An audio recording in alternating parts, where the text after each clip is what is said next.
سوال صحبت بکنم که الله چگونه میتوانیم راضی بکنیم. اما شکل و قیافت در صحرای محشر در پیش مردم را قضاوت میکنیم، خود گناهکاریم و مردم را قضاوت میکنیم، بی جهت از عالم و آدم شکایت میکنیم، خود خطاکاریم و اهل صدریا با چه زهدی در صف اول عبادت میکنیم، با چه زهدی در صف اول عبادت میکنیم.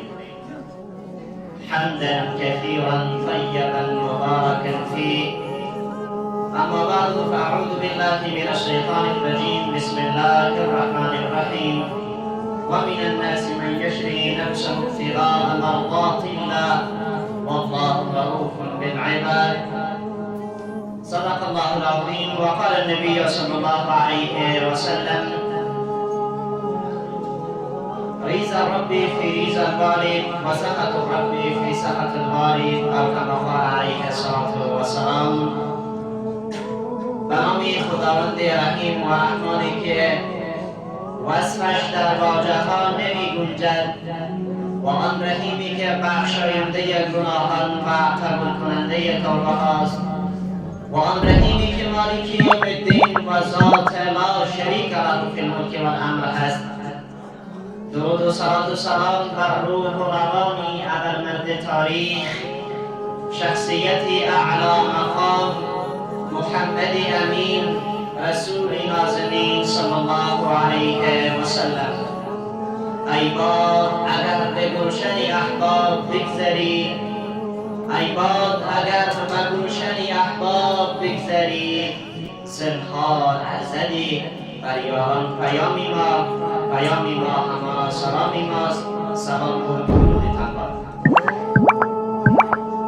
عزیزان گرامی، اولتر از همه با کسب اجازه از شیخ الحدیث و شیخ القرآن جناب شیخ صاحب عبدالناصر طاهری حفظه الله و سایر علما و طلبا و ناظرین معزز میخواهم که لحظه کوتاهی را گرفته در ارتباط جواب این سوال صحبت بکنم که الله چگونه میتوانیم راضی بکنیم. عزیزان گرامی، موضوع کسب رضایت الله جل جلاله چنان با ارزش هست که مؤمنان واقعی برای به دست آوردن آن محبوب ترین چیزی که داشتن را فروختند. کسب رضایت الله جل جلاله را از تمام دنیا و مافیهای دنیا با ارزش دانستند. چنانچه خداوند متعال می‌فرماید: و من الناس من یشری نفسه ابتغاء مرضات الله والله رؤوف بالعباد. بعضی از مردم چنان کسانی هستند که برای به دست آوردن رضامندی الله جل جلاله محبوب ترین چیزی که در نزدشان هست نفسهایشان می باشد او را فروختن و الله جل جلاله درباره بندگان خود رؤوف و مهربان می باشد. ببینید سروران عزیز و بزرگوار، اصحاب پیامبر صلی الله علیه و سلم برای به دست آوردن این رضایتی الله جل جلاله چه کارهایی را می کردند. حضرت سعد رضی الله تعالی عنه می‌فرماید زمانی که جنگ احد پیش آمد، حضرت عبدالله بن جحش رضی الله تعالی عنه در پیش من آمد و گفت: ای سعد، آیا موافق هستی که با هم دعا بکنیم و من دعا بکنم تو آمین بگویه و تو دعا بکنی من آمین بگویم؟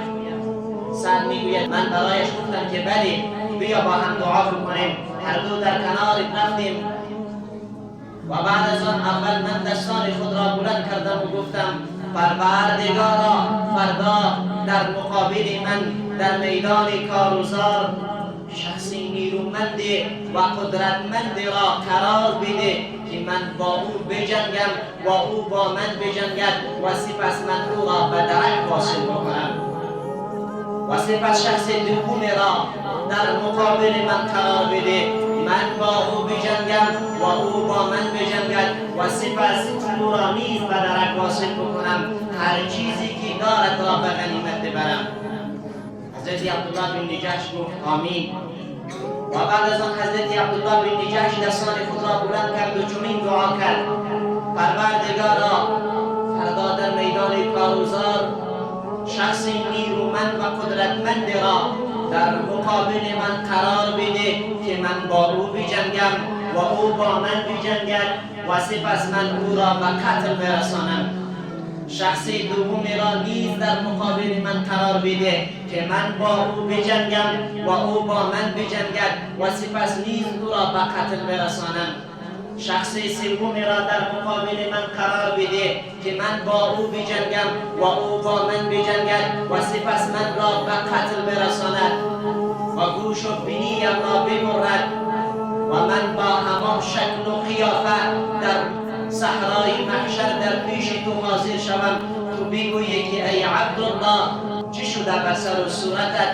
من بگویم که پروردگارا به خاطر رضامندی تو، به خاطر تو چون این قضیه برای من پیش آمد. و بعد از آن تو بگویی که عبدالله راست گفتی. حضرت سعد رضی الله تعالی عنه میگوید که فردا وقتی که جنگ به اختتام رسید رفتم دیدم حضرت عبدالله بن نجاش رضی الله تعالی عنه اسیده و گوش و بینیش بریده شده، گوش و بینیش را با نخی گرفتن در درخت آویزان کرده و دو شخصی دیگری هم از دشمنان اسلام در پهلویش مردار شده. ببینید حضرت عبدالله رضی الله تعالی عنه با زمان حال چنین میگوید: سرچیز که آن در ره الله نبازم، جان چیز که قربان خداوند نسازم. بله سروران عزیز و بزرگوار، کسب رضایت الله مهور زندگی و آرمان هر مسلمان متقی و پرهیزگار می باشد.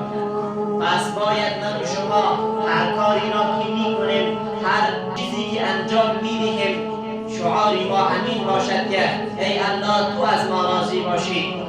وقتی که در مسجد می آییم بگوییم باید که پروردگارا من در مسجد آمدم لترضا تا اینکه تو از من راضی شوی. پروردگارا من نماز خود را در وقتش می خوانم لترضا تا اینکه تو از من راضی شوی.